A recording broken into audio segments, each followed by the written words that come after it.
Hi, it's Oliver from Freeman Publications and investingcoach.com, and in this video I'm going to walk through my Getting Rich Slow manifesto.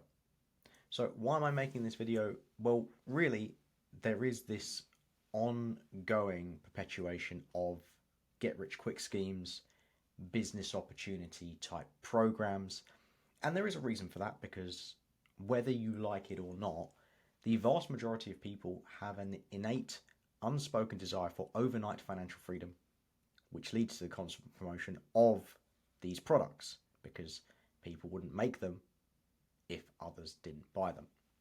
And you're an intelligent person if you're watching this video, so I'm not going to explain why the vast majority of these programs either don't work at all or work a lot less effectively than the sellers claim. Now, the reality is there are two real get rich quick methods that exist. One is winning the lottery or having a big gambling win. Now, that is statistically near impossible. And the other, which I do consider getting rich quick because it is getting rich a lot quicker than other methods, that is starting a business. Now, I have run a business for the last 9 years. It is very stressful. There is a lot of up and down. It can be very rewarding, but it's time intensive. There is a high failure rate. I have failed a lot more than I've succeeded in business. And there's a huge time commitment. You don't get rich building a little business on the side and then one day it blows up. A lot of the time, entrepreneurship is trading your 9 to 5 for a 24/7, especially in those early years. Now, there is sort of a hybrid to this, which is if you do happen to get a job at a FANG or a company like SpaceX, for example, you work at this company for 8 to 10 years, you grind up the ranks, you get your RSUs and your stock options, and then the company goes public or you get a sort of secondary liquidity event and you can cash out big time. Now, that does happen. People have done this. Just ask anyone who's worked at Nvidia for the past decade. However, this path is becoming less and less viable now. You know, entry-level jobs are shrinking because of AI. You just need to look at the data on this. And realistically, this path is only available to a fraction of the population with specialized skills. A lot of the time you need specialized access as well. You know, I'm talking about the right network, going to the right school, having the right parents. And even then, you've got to be in the right company. Because it's one thing to, get a job at Facebook, Google, Apple, but there's a lot of cases of people getting jobs at highly valued private companies, kind of companies that got a big valuation in 2020 and 2021, but they're still underwater on those valuations right now because of sort of the re-rating that a lot of these non-AI focused private companies have had over the past 5 years. And you also have the sort of worst case scenario where instead of joining a Google, you join WeWork, grind your way up there, talks of the IPO are happening, we're going to go public at $60 billion valuation, and you're working out how many millions your stock options are going to be worth. It never happens. Within 5 years, the company's bankrupt. All that work you've put in is worth zero. And so, for the vast majority of people, the most reliable, sustainable, and also stress optimized path to significant wealth is what I call the get rich slow strategy. Now, the mechanics of this, it is all based on having a slight edge in the compounding game. So you're not just matching the market. This is not going to be one of those, just put $100 a year into an index fund and then at age 97 it'll be worth it. No. You have to achieve a slightly above average rate of return. And for most people, this is only possible through investing in public market equities. You have to have a degree of ownership. You are not going to get rich at any kind of speed just working a W-2 job and putting a little bit of money in the market. Because even if you get an average rate of return, the rate of inflation, which has to be factored in, still leaves you not that far ahead. $100 a month to reach $1 million at age 60. Those calculations are fine, they're all correct, but they do ignore inflation. If you take inflation at 3% over 30 years, $1 million in the future, in 30 years' time, only has the buying power of $412,000 today. Still better than nothing, but certainly not life-changing. And so, what I mean by this is, if the market returns 10% a year, your target is going to have to be 12 to 18% annually over a long horizon, but not as long as the normal method. So, how do you get an edge? Well, there's two ways of doing this. First, you have extraordinary abilities. Now, some people do have these.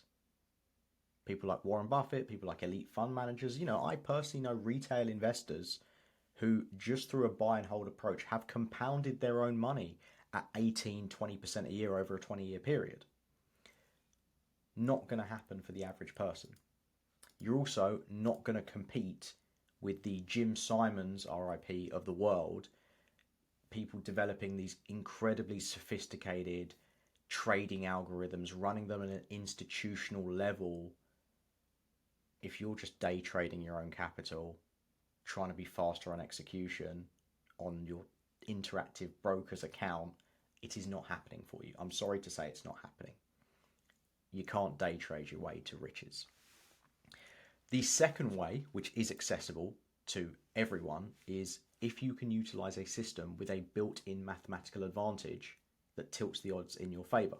This is the key to achieving this 12 to 18% annual return target. And contrary to popular belief, these do still exist in the financial markets today. And my favorite one I personally use, is utilizing options strategically. And we're going to be talking about selling options here. Now, the structural edge with options comes from selling premium. This is kind of like being the house as opposed to buying the options and being the gambler. Options do have a statistical advantage for the seller during the vast majority of price action, where assets do absolutely nothing. They move sideways or slightly up or down. And this is because time decay, also known as theta, works in the seller's favor. There's a bracket there that I don't want to be there, and I like to be accurate. So this actually works in two ways. First is just the natural way time decay works, because the time value, also known as the extrinsic value of an option, decreases every day that passes. So if you sell an option with 30 days to expiry, the time value remaining in that option is going to decrease. Now, if you sell an option, you get paid up front. So if the stock price does absolutely nothing, the value of the option will go to zero, providing you sold the option out of the money. Now, time decay is actually non-linear. It accelerates in the last 30 to 45 days before the option expires. By consistently selling options with 30 to 45 days until expiration, you as the seller are poised to capture the rapidly diminishing time value. And this works in your favor during the vast majority of price action when the asset itself is moving sideways or slightly up or down. Now, there is a second way that there is a structural edge here. And that is something I haven't heard too many people talk about. And that is how volatility is priced in the market. Because time decay is priced in. So is volatility. But the way that volatility is priced in gives you that structural edge. So the market has a tendency to consistently overestimate the actual future price swings of a given asset. And the reason for this is volatility is priced on an equal likelihood of the price of an asset going down as well as up. So volatility pricing gives equal chance of a stock going up 10% as it does down 10%. Now, if you've been investing for any length of time, you will know that over the long run, the market goes up and to the right. So there is more price action to the upside than there is to the downside. But if volatility is priced with an equal chance of both the upside and the downside, therefore, volatility itself is overpriced. And there have been many studies on this. So implied volatility, which is the market's expected future volatility, that is what option prices are based on, is on average higher than real volatility, which is the actual price movement over the given time period. This itself is known as the volatility risk premium, or VRP. Now, there have been lots of studies on this. There is actually a 2018 meta-analysis of 20 studies, including probably the two most in-depth studies on this, the 2003 Bakshi and Kapadia study and the 2017 Israelov study, which estimates VRP, the volatility risk premium, returning between 2 and 6% above market returns on an annual basis. So if the market's going to return 10%, depending on how you utilize this, you're going to get between 12 and 16% a year. And this consistent overestimation means that options are on a statistical basis often overpriced.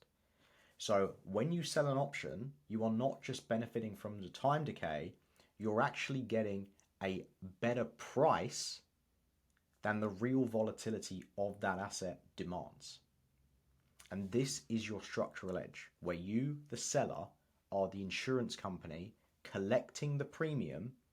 The buyer is purchasing insurance that expires worthless a majority of the time. And here is the difference that makes. Say you got 100 grand and you're compounding this for 20 years. Like I said, this is get rich slow, not get rich next year, but you want something that's repeatable and reliable. And I'm going to talk about that in a little bit. So 10% a year compounded for 20 years, you end up with 673,000 at the end. 12%, so a 20% increase in the overall returns, but compounded gives you 43% higher over a 20-year period to get 965,000. If you return an average of 14% a year, so 40% higher returns, your end result over 20 years is double. It's 104% higher. And if you can get to 16% a year, so a 60% increase, your actual return is 189% higher than just getting the average. Because compounding is magic, but compounding at a slightly above average rate is even more magical. Now, the primary strategy to utilize this, and the one I utilize, is called the wheel. And that is, you systemize risk and income generation, making you relatively agnostic to the exact direction of the stock. Because you're either collecting the premium or, and this is why I like the wheel, you can acquire a good asset, a quality stock, or a broad market ETF at a price you are okay with. And here's the thing, if you're investing in the market, you are already owning the volatility. You are accepting that prices can go down as well as up. So if you're already in the market, you may as well do something with that volatility that's already affecting you. You may as well get paid for it. And the reason that I like this strategy is it doesn't just have to be used on stocks, doesn't just have to be used on broad market ETFs. It is asset agnostic. Let's say, for example, you are not convinced about the health of the stock market in the next 12 months. Well, good news. You can use it on things like bonds, TLT. You can use it on gold. You can use it on silver. Both of these have had a fantastic last 12 months. Gold's had a fantastic last 5 years. And if all you did was sell premium on gold, you'd have taken something that, yes, has been appreciating, but doesn't generate any income, and turned it into an income stream for yourself. And the third reason that I bloody love the wheel, and this is something I haven't heard too many people talk about, drawdowns. Now, for the last 6 years, I have run a publishing company, Freeman Publications, which has helped individuals get better results from their investing. And we run coaching programs, and we've put about 700 students through our programs, most of which have worked one-on-one with myself. And anecdotally, I have noticed the higher percentage drawdowns a strategy brings, the lower the chance someone will stick with it.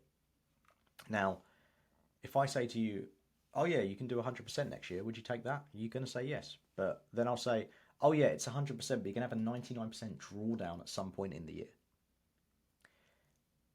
No one is going to employ a strategy like that. You would have to be an absolute psychopath to live through a 99% drawdown without tapping out. I've got a pretty high risk tolerance. I'm not living through a 99% drawdown.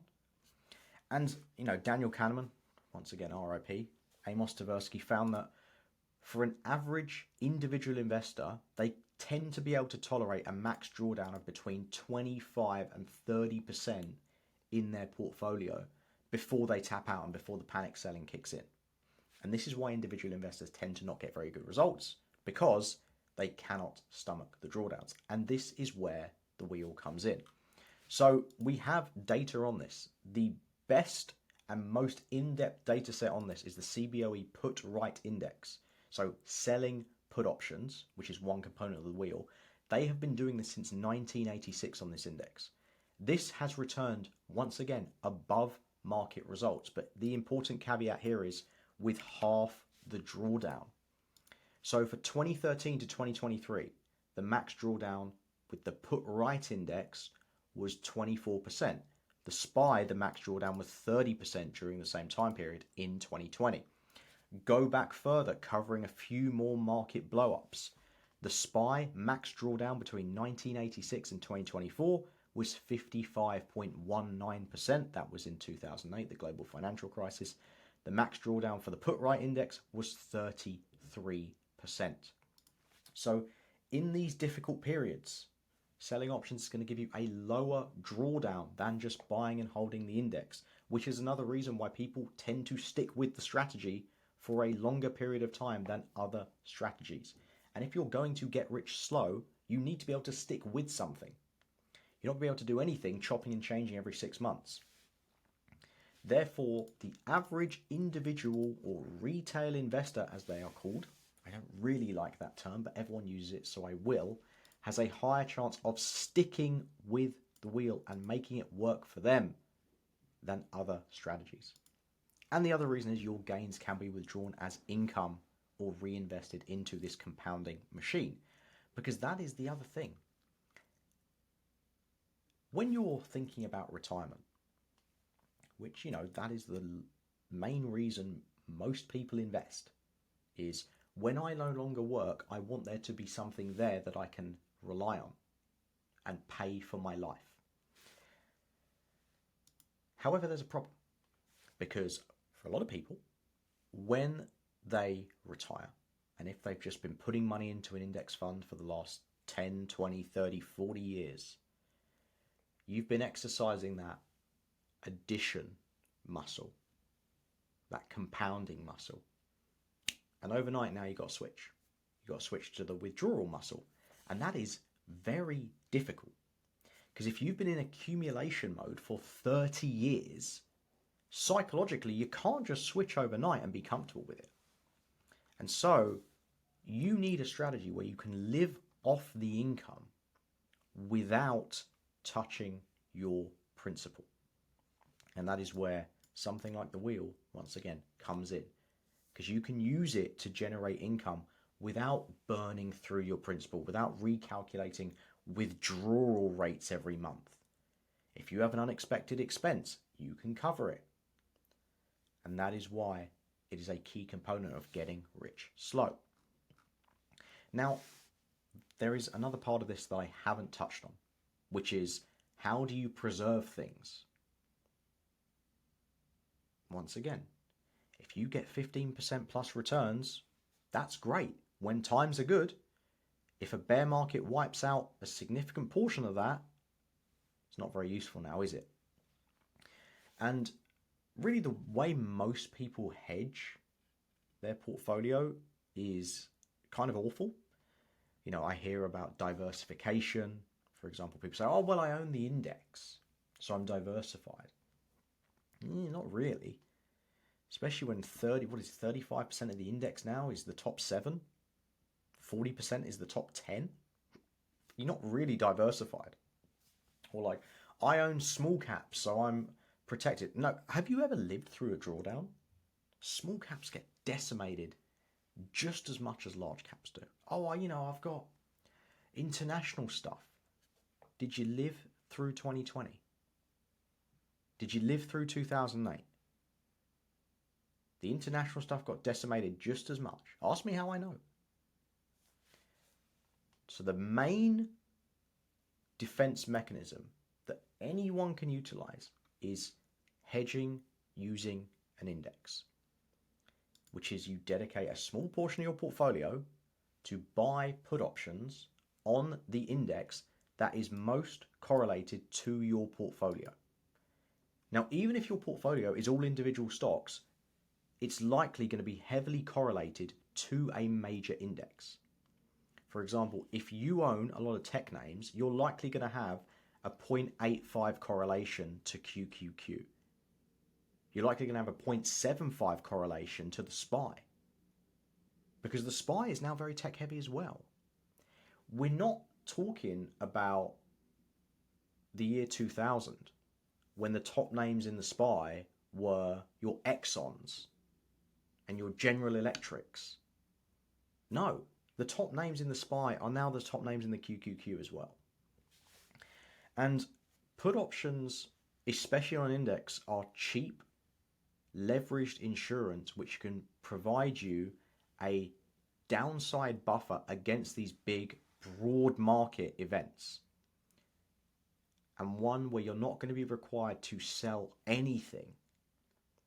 Because the goal here is to use these put options to cover the worst case scenario. So you're not trying to be Michael Burry, you're not trying to profit 300% when the market's down. The goal here is to take, for example, a 30% drawdown in the index, turn it into a 7 or 8% drawdown in your portfolio. So you're keeping the vast majority of your money in the worst case scenario. So this combined approach of selling premium by using the wheel and purchasing protection on the index using long dated put options offers the optimal balance of income and protection for a slow, structured investor looking to get rich slow. So I hope you enjoyed this video. The link to this document will be in the description if you want to review it. If you're brand new to this idea or this concept or me, then you can get something called the 10-minute trade blueprint, which explains the basics of this approach. Get that at this link here. I also do have a program where I help individuals implement the wheel and this hedging protocol in their own portfolio. If you want to do that, then you can click on this link here. There's a video there that walks through how it all works and see if you qualify for the program itself. But yeah, happy Christmas, happy New Year, and I'll see you in 2026.